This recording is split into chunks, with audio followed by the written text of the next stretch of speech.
pour réduire le déficit public. À chacun ses propositions. CNews. Dans une interview, Gérald Darmanin, ancien ministre de l'Intérieur, Octobre 2024. suggère lui aussi une idée, augmenter le temps de travail.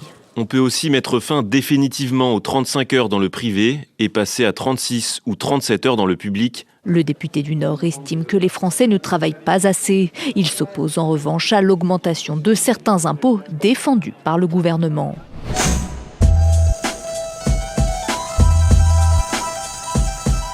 Près de 2/3 des cadres qui travaillent plus de 40 heures par semaine, les heures supplémentaires ni rémunérées ni récupérées pour plus de la moitié d'entre eux, le constat de blagues racistes au travail encore trop nombreuses, mais aussi des aspirations fortes comme les aménagements de fin de carrière plébiscités, tout comme la revendication d'un droit d'alerte dans son travail, ainsi qu'une confiance dans les syndicats qui est en hausse.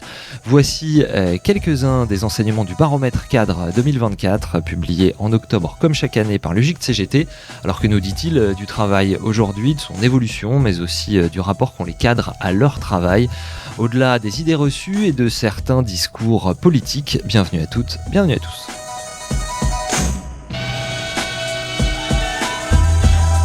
Perspective, le podcast de l'UJIC-CGT, Clément Olivier.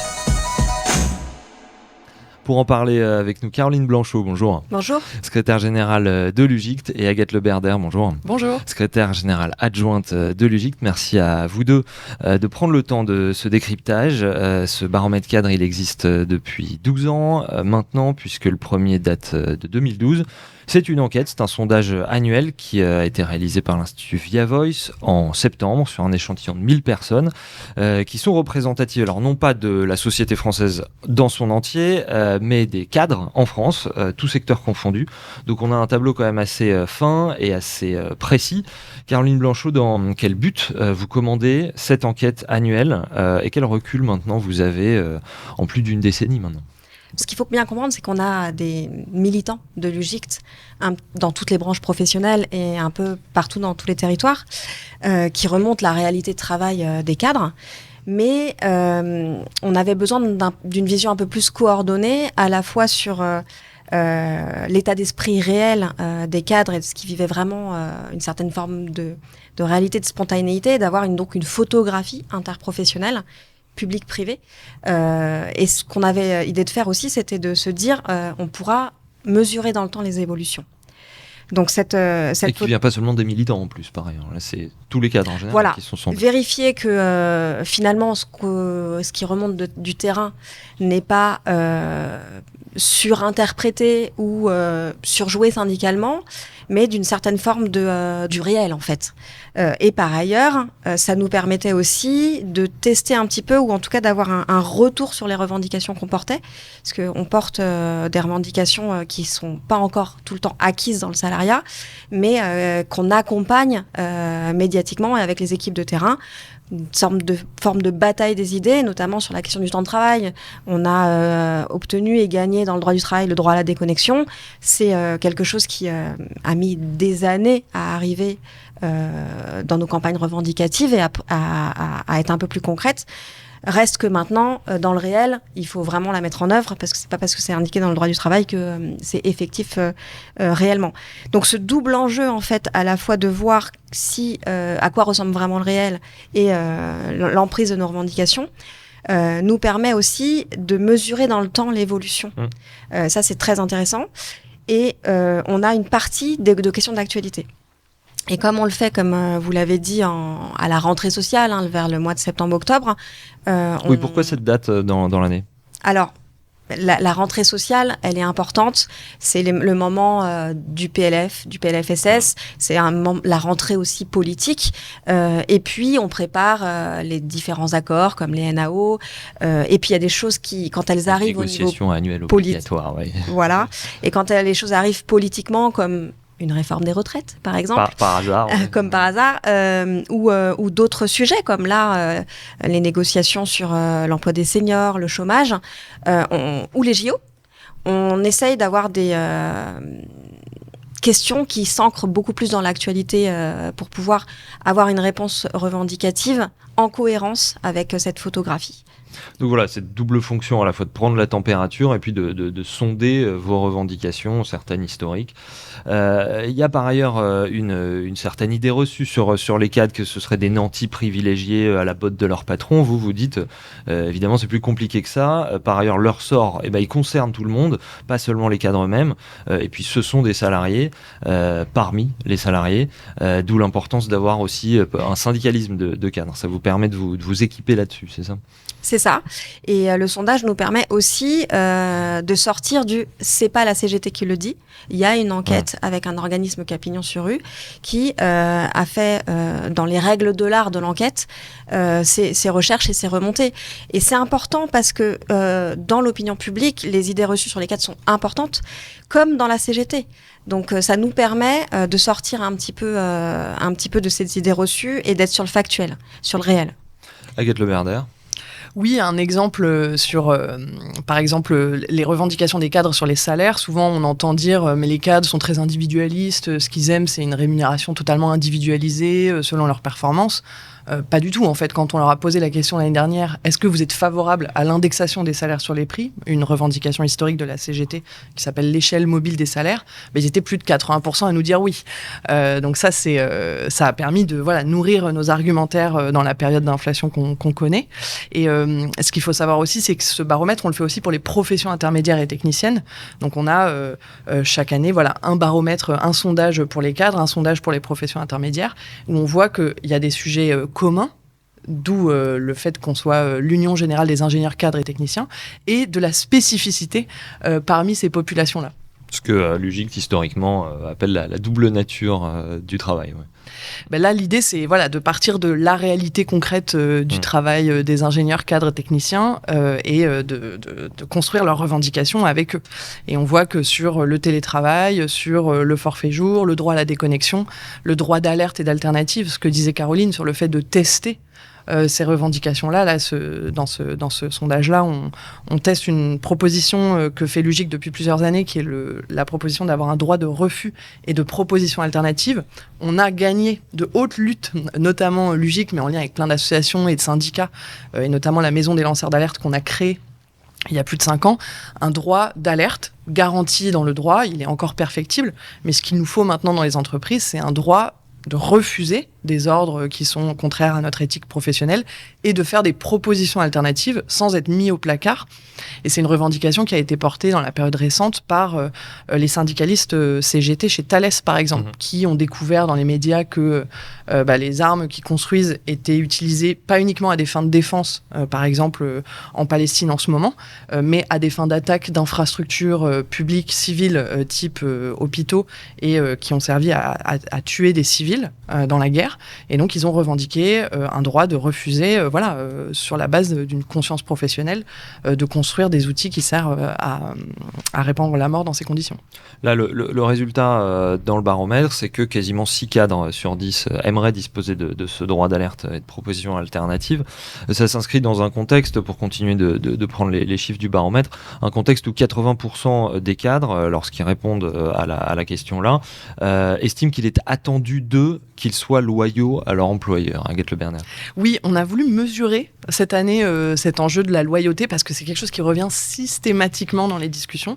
Cette idée reçue sur le devoir, l'obligation de loyauté des cadres, qui n'existe, qui n'est qu'une construction jurisprudentielle, qui est très spécifique à des cas particuliers. C'est pas écrit aujourd'hui dans le droit que les cadres doivent être loyaux. Il y a plein d'autres obligations qui se jouent dans le cadre de la subordination. Mais c'est fou à quel point il y a des attendus implicites pour cette catégorie du salariat qui se joue, ce devoir de loyauté. Mais on a aussi posé d'autres questions. Est-ce que vous pensez qu'il est attendu de vous que pour que vous soyez intégré, il faut que vous participiez à tous les événements informels, after work, séminaires de cohésion, etc. Ils sont plus de la moitié à nous dire oui. Or, de plus en plus, ce sont ces événements-là, ces cadres-là informels en dehors du travail et du fait d'être professionnel, qui déterminent ma rémunération, ma promotion, ma carrière. Et donc ça, il faut qu'on arrive à le rendre visible, qu'il y a des injustices qui se jouent dans les carrières des cadres et qui sont liées au fait que de moins en moins de choses reposent sur le travail réel qui est accompli par les salariés. C'est précisément pour ça que je mentionnais cette idée de la double nature, c'est-à-dire que les cadres se retrouvent à être à la fois vecteurs et victimes des directives. La question de la loyauté et donc du refus et de l'alternative, elle se pose aussi parce que ça se pose des questions d'éthique. Vous avez mentionné les lanceurs d'alerte. Ce qu'on voit dans le baromètre, c'est que pas moins d'un quart, Caroline Blanchot, des cadres disent avoir déjà eu connaissance d'informations portant sur des faits répréhensibles ou portant préjudice à l'intérêt général. C'est-à-dire quelque chose qu'il faudrait dénoncer, soit en interne, soit si on n'y arrive pas, devenir lanceur d'alerte. Mais dans ce quart de ces gens qui disent ça, une grosse moitié dit qu'elle ne les a pas dénoncés. Et oui, on a beaucoup de témoignages qui nous remontent de cadres, notamment syndicats à la CGT, mais pas toujours, qui témoignent que dans l'exercice de leur profession, ils sont heurtés très régulièrement sur des choix stratégiques, sur des orientations politiques ou de production. Ça peut aller sur, quand on dit d'intérêt général, ça peut aller sur des questions environnementales, avec de la pollution avérée. Ça peut aller aussi sur du traitement par rapport à d'autres salariés. On reviendra peut-être tout à l'heure aussi sur la question des discriminations. Et donc, ça pose question. Au-delà, effectivement, des 80% qui estiment qu'ils ont un devoir de loyauté, ça pose question de l'omerta qui pèse sur les épaules des cadres, sur l'incapacité de faire jouer leurs droits civiques. D'ailleurs, c'est d'autant plus problématique parce que si il y a un problème suite à leur non-dénonciation, ils pourraient, devant la loi, en être tenus pour responsables de ne pas avoir dénoncé ces problèmes. Je pense par exemple à un problème sur une chaîne de production, ou si ça engendre derrière un accident du travail. On pourrait, si on arrive à prouver que le cadre était au courant de ce dysfonctionnement, lui reprocher de ne pas avoir, pénalement, de ne pas avoir fait remonter cet élément-là. Alors, conditions de travail, enjeu là quasiment en fait démocratique de ce que vous dites. Et puis question du temps de travail. Vous savez qu'il y a un tube chez certains de nos dirigeants politiques qui est de dire qu'on ne travaille pas assez en France. Ça revient assez régulièrement, à intervalles réguliers, en se focalisant sur cette durée légale des 35 heures par semaine. Très récemment encore, c'était le ministre de l'économie Antoine Armand qui affirmait vouloir accroître le nombre d'heures travaillées sur l'année. En fait, c'est un discours qui revient à intervalles réguliers, sauf que si on prend les chiffres de l'INSEE, le temps de travail, il est en fait légèrement au-dessus des 40 heures par semaine et pas à 35, ça c'est dans la population générale. Si on compare avec les autres pays de l'OCDE, dans la moyenne, la France est tout à fait dans la moyenne des pays de l'OCDE, et sur l'année, en France, là c'est pas les cas, c'est la population générale, on travaille en fait même plus, un peu plus qu'en Allemagne ou en Suède par exemple, contrairement à pas mal d'idées reçues sur les pays nordiques et sur nous par opposition. Agathe Le Bernard, chez les cadres, on voit que dans ce baromètre, ça peut aller très haut, au-dessus des 35 heures, au-dessus des 40 heures. C'est 63% des répondants qui disent qu'ils travaillent plus de 40 heures par semaine. Et puis un cadre sur 4 qui déclare travailler plus de 45 heures par semaine. Oui, tout à fait. Globalement, la quasi-totalité des cadres, c'est la réalité du travail. C'est le fait qu'aujourd'hui, la durée légale de 35 heures ne s'applique pas à elles et eux. Et la plupart du temps, quand on leur parle de les 35 heures, qu'est-ce que t'en penses ? Ils nous disent, moi, j'y suis quand même très très loin. Ça m'arrive de faire 50 heures par semaine, voire 60 heures par semaine. Donc ça, notre baromètre permet de remontrer que les cadres travaillent toujours des horaires totalement excessifs. Je me permets de vous en donner une idée reçue là-dessus. Mais c'est normal que les cadres travaillent beaucoup. Non, en fait. D'abord parce qu'il y a des règles en termes de durée du travail. Il y a des limites européennes, par exemple. C'est 60 heures maximum par semaine. Il faut que l'employeur soit en mesure de prouver que les 60 heures sont respectées. Pour les salariés qui ne sont pas au forfait jour, c'est 48 heures par semaine, 44 heures en moyenne sur 12 semaines. Ça implique un décompte du temps de travail. Et le problème, c'est qu'aujourd'hui, je pense que ça va être des chantiers pour les années à venir pour nous. La plupart des cadres, en fait, n'ont pas un décompte formel de leur temps de travail. D'ailleurs, une des questions qu'on a posées cette année, puisqu'en fait, on tire un fil qu'on a commencé, il y a évidemment des questions récurrentes sur la charge de travail, le temps de travail des cadres, mais là, on est vraiment en train de faire un focus sur la question de la réduction du temps de travail des cadres pour mettre la lumière et plein feu projecteur là-dessus. On a posé cette année la question, c'est une pure question de droit, est-ce que vous êtes concerné par le droit de repos de 11 heures entre 2 journées de travail ? Et là, on voit qu'il y a une grande partie des cadres qui disent qu'ils ne bénéficient pas systématiquement de leur repos de 11 heures, ce qui est très grave parce que c'est une obligation même pour les forfaits jours. Et souvent on nous dit « Ah, mais c'est normal que les cadres travaillent beaucoup parce qu'ils sont au forfait jour, donc c'est la contrepartie implicite. » Ben non, c'est pas la contrepartie implicite. Le forfait jour, c'est une modalité d'organisation du temps de travail qu'il faut nous rappeler.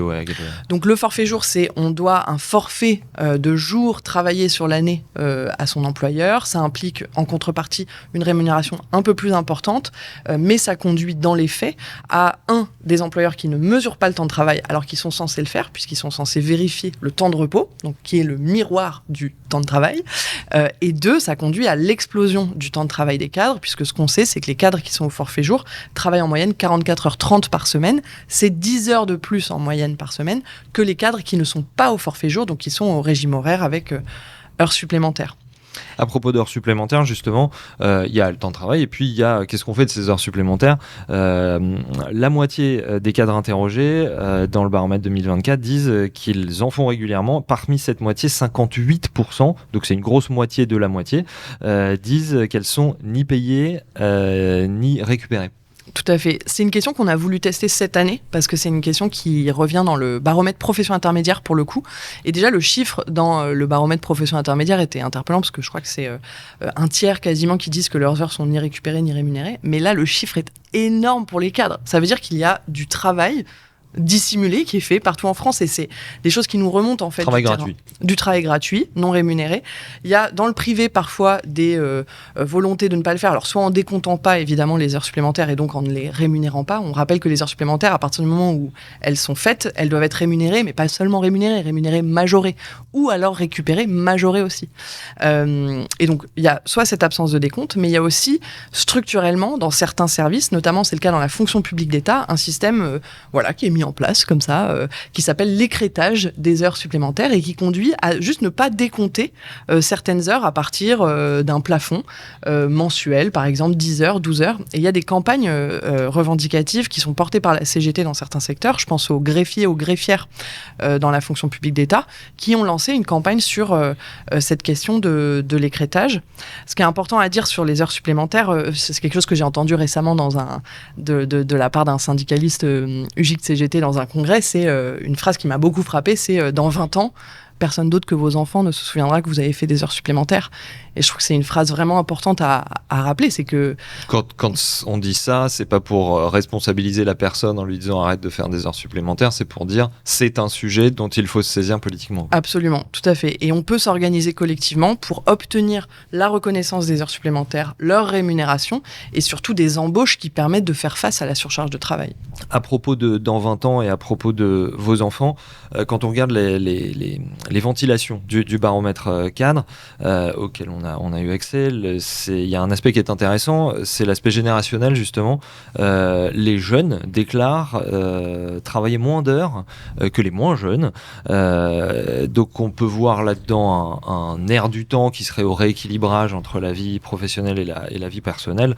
Soit on a une lecture conservatrice de ça en disant tout fout le camp, la valeur travail s'écroule, soit c'est sans doute plutôt ce que vous allez nous dire, on peut voir de façon optimiste cette ère du temps en disant que les nouvelles générations veulent mieux répartir dans leur vie le temps professionnel, le temps personnel, et avec cette préoccupation de l'équilibre. Tout à fait.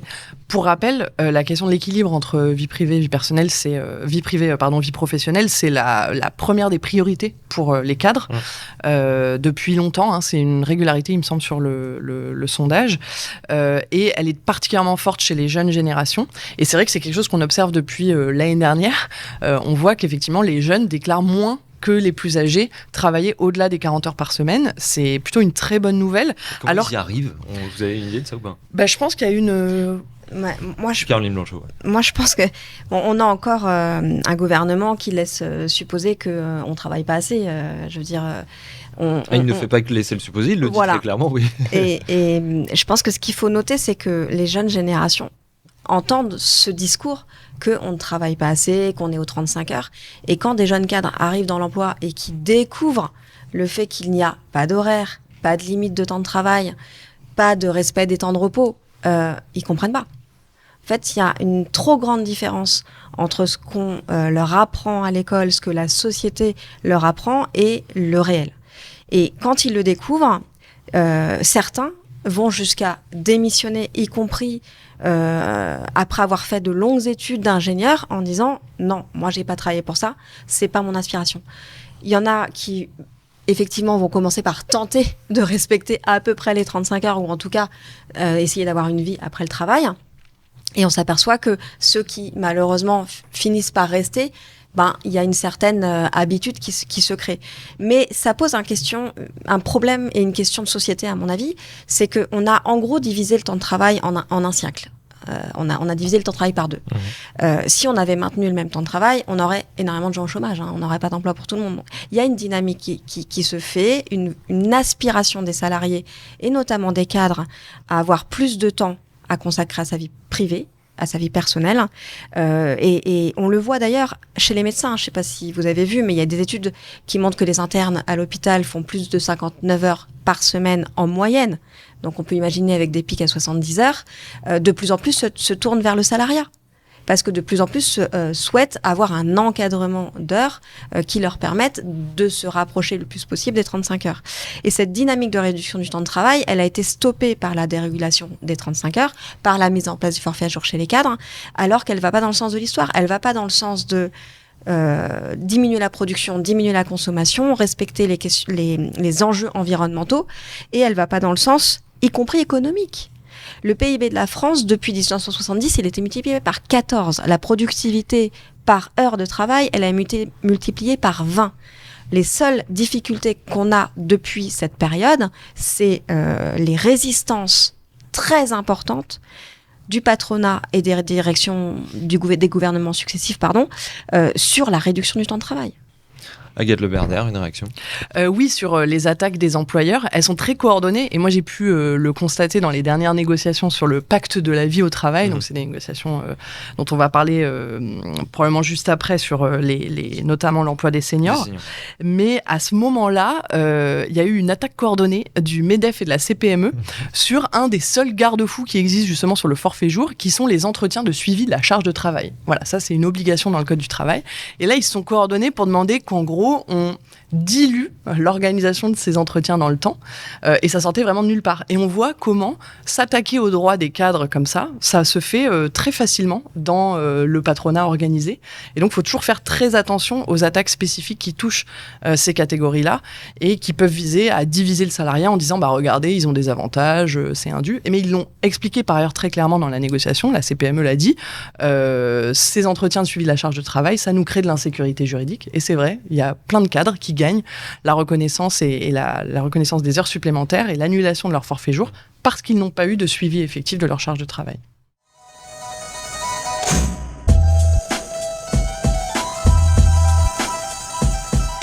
Perspective, Clément Olivier. Alors, on l'a dit, effectivement, la question du temps de travail, elle est dans l'actualité. Un autre sujet qui est lui aussi revenu à la une ces temps-ci, ce sont les seniors, l'emploi des seniors et les retraites. Il se trouve, Agathe Le Berder, que vous faites partie de ces négociations, vous l'avez dit, pour la CGT.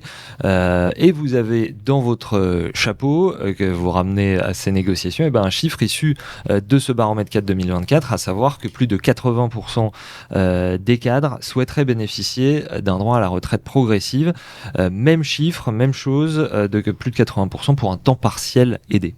Oui, alors pour rappeler juste le contexte de cette négociation qui s'est rouverte là il y a quelques jours, en fait donc il y a eu cette négociation pacte de la vie au travail qui a été commandée par le gouvernement en octobre dernier, octobre 2023.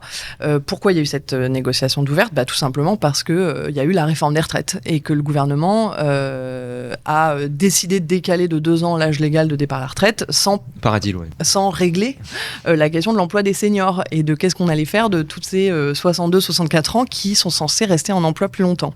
Donc ils ont demandé aux acteurs sociaux, aux organisations syndicales et patronales de négocier notamment sur l'emploi des seniors, mais pas que. Et ce sont des négociations qui se sont très mal déroulées puisque le patronat a globalement rien voulu lâcher en termes de droits nouveaux, à la fois sur les négociations sur l'emploi des seniors, sur les aménagements de fin de carrière, sur les questions de formation, transition professionnelle, etc. Et ça s'est soldé par un échec des négociations. Elles se sont rouvertes ouvertes là en octobre à nouveau à la demande, cette fois-ci d'un nouveau gouvernement, et elles sont concentrées sur la question de l'emploi des seniors. Donc l'enjeu, c'est de faire en sorte que les seniors, les travailleurs expérimentés puissent trouver un travail, y rester, travailler dans de bonnes conditions.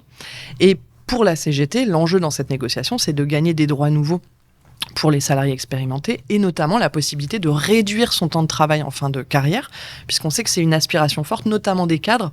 L'année dernière, on a posé la question aux gens, est-ce que vous souhaitez la réduction du temps de travail ? Et si oui, pourquoi ? Et chez les plus âgés, la première des raisons qui revient, c'est la santé. C'est préserver ma santé. Parce que le travail, il est insoutenable aujourd'hui. C'est impossible de travailler sur des 40, 50 heures par semaine quand on a plus de 49, 50, 55 ans.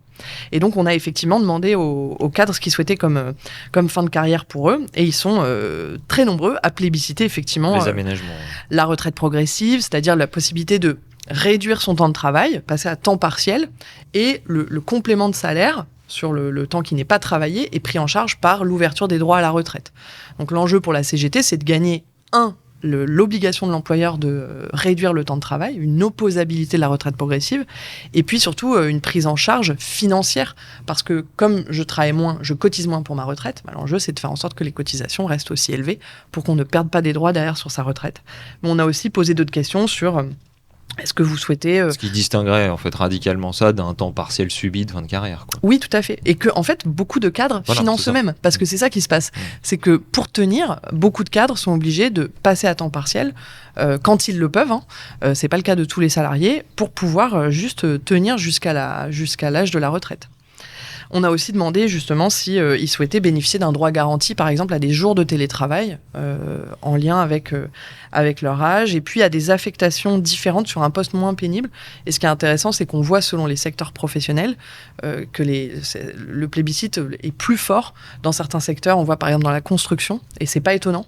Parce que, en fin de carrière, y compris dans la construction, quand on est conducteur de travaux, chef de chantier, les conditions de travail sont difficiles et il faut pouvoir être affecté à un poste moins pénible. Caroline Blanchot, un mot là-dessus. Oui, ce qui est intéressant aussi à noter sur cette partie de l'enquête, c'est la question des années d'études. Évidemment, là, on parle des cadres. La très large majorité est diplômée du supérieur. Il y a encore quelques cadres. Il y a encore l'ascenseur social qui marche encore un peu. Des cadres qui sont issus de la promotion interne, mais une large majorité est issue des études supérieures. Et donc, ils rentrent plus tard sur le marché de l'emploi. Donc, de fait, notre système de retraite tel qu'il est fait maintenant nécessite des périodes de cotisation, et les années d'études du supérieur retardent l'entrée dans la vie active et donc la reconnaissance de ces trimestres et ces annuités. C'était une revendication phare de l'UGIC, qui est la prise en compte des années d'études pour la retraite. C'est un problème, et c'est pas un problème individuel des salariés. C'est un problème collectif, c'est un choix de société. On a décidé de monter en qualification les gens, d'avoir des gens de plus en plus diplômés et compétents pour les nouvelles exigences des employeurs dans les entreprises, avec l'arrivée des nouvelles technologies, des nouvelles méthodes de travail. Et cette reconnaissance, elle doit être garantie collectivement. Et pour la garantir collectivement, il faut que les employeurs participent à la reconnaissance des années d'études du supérieur dans le calcul de la retraite, de manière à pouvoir englober ces périodes qui sont en fait de l'avant-travail nécessaire pour la prise de poste. Puisque les entreprises, aujourd'hui, elles utilisent le savoir-faire d'un salarié qualifié grâce aux années d'études payées par le collectif, par la société. Et donc, elles ne participent pas à ce financement-là, mais elles contribuent indirectement à faire fructifier cet argent. La plus-value, il faut qu'à minima, l'employeur prenne en charge le surcoût des cotisations pendant ces années d'études. En l'occurrence, ça veut dire un rachat par les entreprises des années d'études. Comment ça fonctionne ? Alors, prise en compte pour le salarié de toutes les périodes d'études supérieures. Ça veut dire qu'à la fin, quand vous liquidez votre retraite, il y a des périodes qui n'ont pas été cotisées. Ça suppose que au moment de l'embauche ou au moment de la liquidation de fin de carrière et du regard sur l'intégralité de la carrière, on fasse un rappel de cotisation sur ces périodes-là, mais ça existe déjà, le rachat d'années d'études existe déjà, donc la technicité, j'ai envie de dire, et la faisabilité existe déjà, donc c'est possible. Le seul problème à l'heure actuelle, c'est que c'est les salariés qui doivent payer. Donc là, on pourrait imaginer que les employeurs, en fonction du parcours du salarié, à différentes étapes de son parcours, intègrent des trimestres, petit à petit, sur le surcoût patronal des cotisations. Et là, ce que vous venez de décrire, dans le baromètre, quand on pose cette question aux gens, ils sont favorables à ça à 84%. Tout à fait. Et là, on reboucle ce que je disais au départ, c'est qu'on vérifie qu'une revendication portée par la CGT, son UGICT, est non seulement intégrée par les salariés, mais qu'il la plébiscite à plus de 80%. Si c'est pas le cas, qu'est-ce qu'on fait? Parce qu'on va vous accuser de démagogie, vous faites que ce que les gens veulent bien. Enfin, c'est pas ça, alors, évidemment. C'est souvent le cas, pourquoi? Parce que c'est des revendications qui émanent de la réalité du travail, avec les syndiqués qui vivent ces injustices au quotidien. Donc c'est très souvent le cas. Quand c'est pas le cas, nous, on revérifie avec les salariés pour aller à la rencontre de leurs collègues et discuter, aménager nos revendications et peut-être apporter des modifications ou tout simplement mener ce qu'on appelle nous à la CGT la bataille des idées et peut-être faire prendre du recul aux salariés sur l'enjeu des différentes revendications qu'on porte. Par exemple, si on revient sur le temps de travail, c'est contre-intuitif les 35 heures pour les cadres aujourd'hui. Par contre, quand on amène les éléments chiffrés que j'ai amenés tout à l'heure, la multiplication par 20 de la productivité horaire, on prend un peu plus de recul sur la possibilité des employeurs aujourd'hui à réduire le temps de travail. Et d'ailleurs, on a des entreprises qui sont passées, par exemple, à la semaine de 4 jours en 32 heures, qui ont des salariés qui ont beaucoup moins d'arrêt de travail, qui se sentent mieux au travail, qui n'entament pas du tout de capacité économique de l'entreprise, bien au contraire. Donc on voit qu'en fait, on est sur de l'idéologie qui est très éloignée de la réalité de la mise en place de la revendication. Et pour reboucler avec le baromètre 2024, là, il vous sert, Agathe Le Berder, comme outil pour tâcher d'influencer le contenu de ces négociations en cours, très clairement. Oui, tout à fait. C'est pour ça qu'on a d'ailleurs sorti les chiffres sur la retraite progressive un peu séparément du reste des chiffres pour pouvoir l'utiliser. De façon tactique. Absolument, pour que ça relance le débat sur l'opposabilité de ce droit. Rappeler que c'est une revendication qui est largement partagée dans le salariat. Il n'y a pas que les ouvriers employés qui veulent pouvoir désintensifier le travail en fin de carrière. Il y a aussi les salariés cadres. Et puis, il faut savoir que en ce moment, il y a des négociations dans les entreprises et dans les branches sur la question de l'emploi des seniors et des aménagements de fin de carrière. Donc, c'est l'occasion de tester ces revendications-là aussi pour qu'elles puissent être portées dans les revendications des syndicats, dans les branches et les entreprises, et qui puissent élargir le panel revendicatif, y compris avec les questions de rachat des années d'études. Et ce qui est intéressant, c'est qu'on a aussi posé la question aux cadres, est-ce que vous êtes prêts, en gros, à vous mobiliser pour gagner la prise en compte de vos années d'études dans le calcul de la retraite?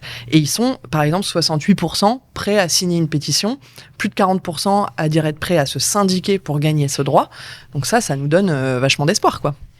On l'a dit, on a maintenant une douzaine d'années de recul sur ce baromètre, un certain nombre de questions qui sont récurrentes chaque année, qu'on a un petit peu épluchées, d'autres qu'on a aussi épluchées qui sont des questions d'actualité, qui peuvent changer d'une année sur l'autre. Cette fois-ci, pour l'édition 2024, le contexte politique, Caroline Blanchot, avec la montée de l'extrême droite dans la séquence électorale qu'on sait, vous a poussé à poser plusieurs questions sur les discriminations et les actes d'intolérance.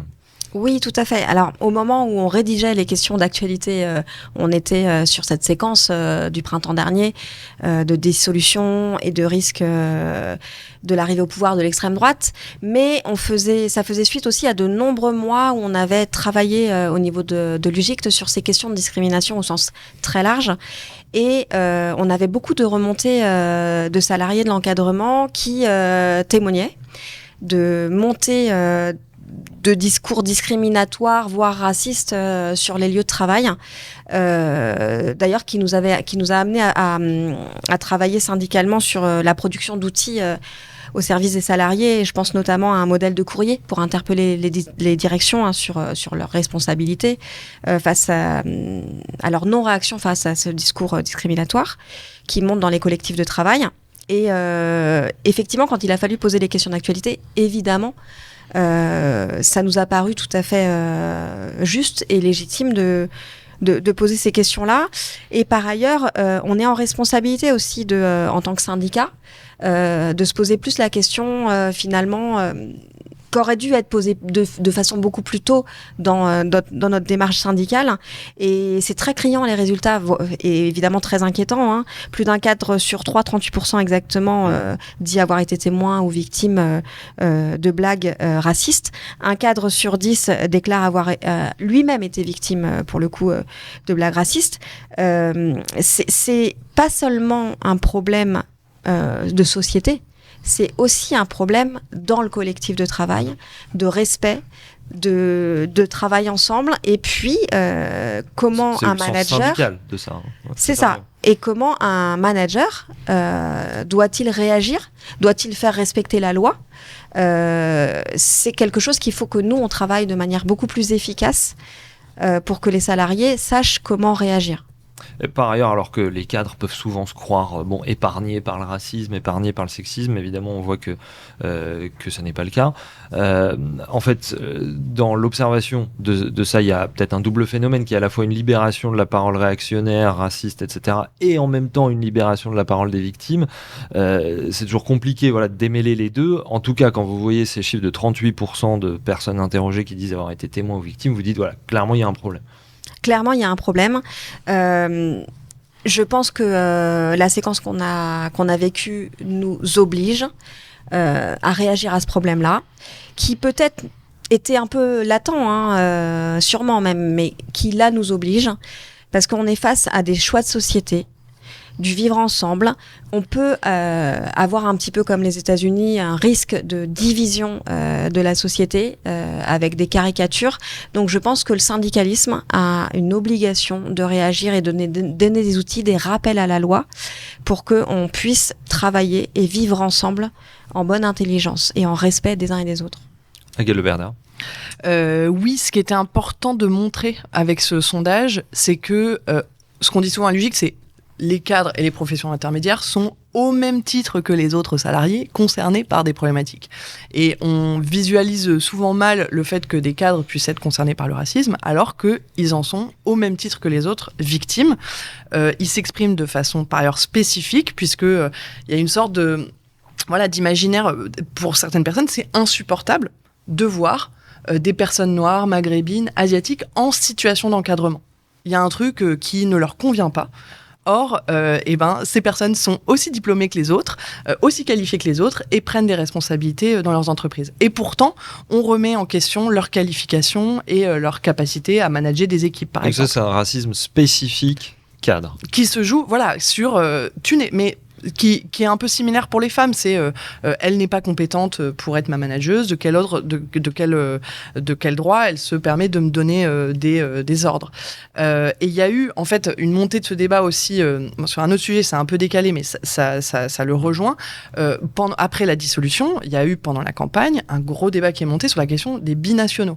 Est-ce que les binationaux peuvent avoir accès à certains postes ? Et ça touchait clairement des ingénieurs, des cadres qui sont étrangers. On voit la question du refus de faire travailler certains ingénieurs cadres dans l'industrie de la défense, par exemple, parce qu'ils ont... C'était pour rappel une proposition du Rassemblement national qui a été un petit peu mise sous le tapis par la suite. Exactement, qu'ils ont dû, heureusement, parce qu'il y a eu une réaction collective qui s'est faite et qui a permis de repousser l'arrivée au pouvoir du Rassemblement national. Mais ce sujet est monté et on a besoin de remettre les directions d'entreprise en responsabilité là-dessus. Là, le baromètre montre que un cadre sur deux dit que son employeur l'a jamais informé sur ses droits ou formé sur ses droits et ses recours s'il est victime ou témoin de situations de racisme au travail.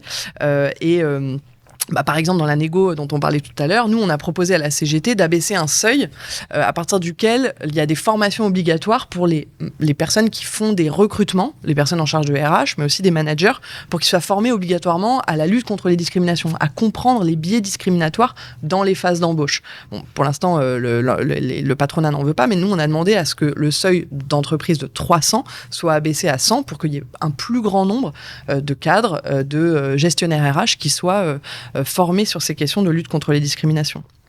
Je reviens aux ventilations aussi qu'on a dans ce baromètre, c'est que ce racisme qui vise les cadres, il vise plus les femmes que les hommes. Ça, c'est intéressant aussi.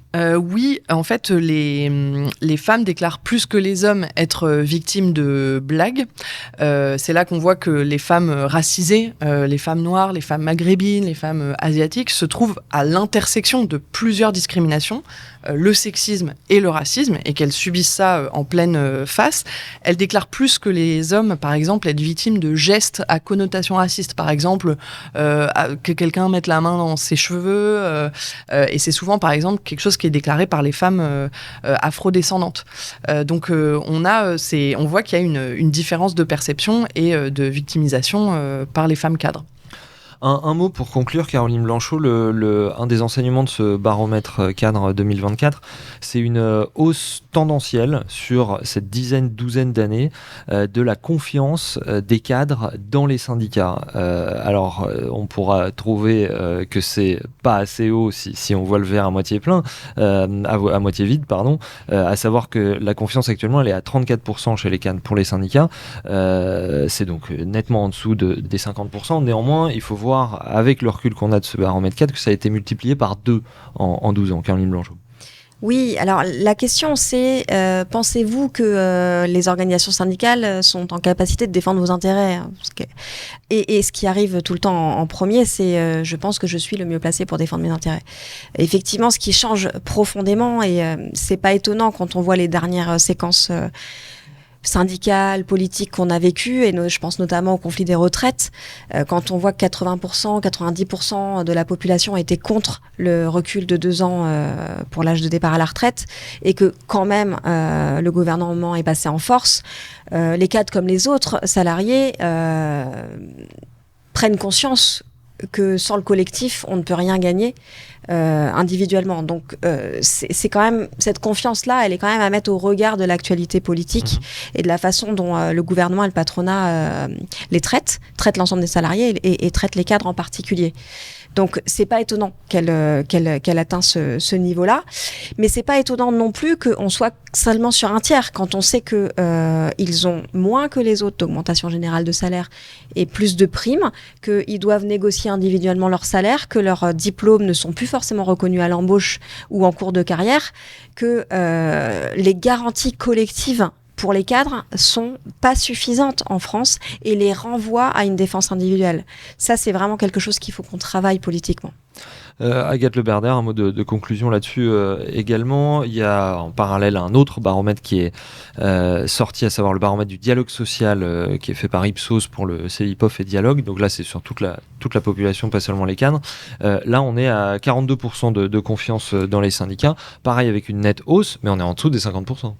Oui, mais ça progresse très bien, et on a tous les syndicats ont bénéficié là effectivement de la séquence sur les retraites, puis de la séquence après la dissolution. On a vu une hausse des adhésions en ligne à la CGT, notamment d'ingénieurs, cadres, techniciens, notamment de jeunes diplômés dans la séquence, puisque le positionnement ferme de la CGT a été apprécié. Et il y a ce qui est intéressant avec ce sondage, c'est qu'il y a toujours une question secrète qu'on pose depuis des années, mais qu'on ne publiait pas jusqu'à l'année dernière. Nous révéler des choses. Qui est concrètement, faites-vous confiance spécifiquement en tant que cadre à la CGT pour vous défendre. Et les chiffres ont énormément augmenté ces dernières années. On a pris 12 points, je crois, en 8 ans. On est là à 34%, donc plus d'un tiers des cadres font confiance spécifiquement à la CGT pour les défendre, donc c'est très encourageant. Ça montre évidemment qu'ils et elles peuvent nous rejoindre, s'organiser avec nous dans l'Union Générale des Ingénieurs Cadres Techniciens pour défendre leurs droits au même titre que les autres salariés. Merci à vous deux, Agathe Le Berder, Caroline Blanchot.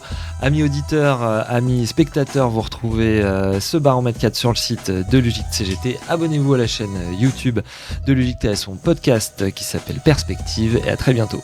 Salut.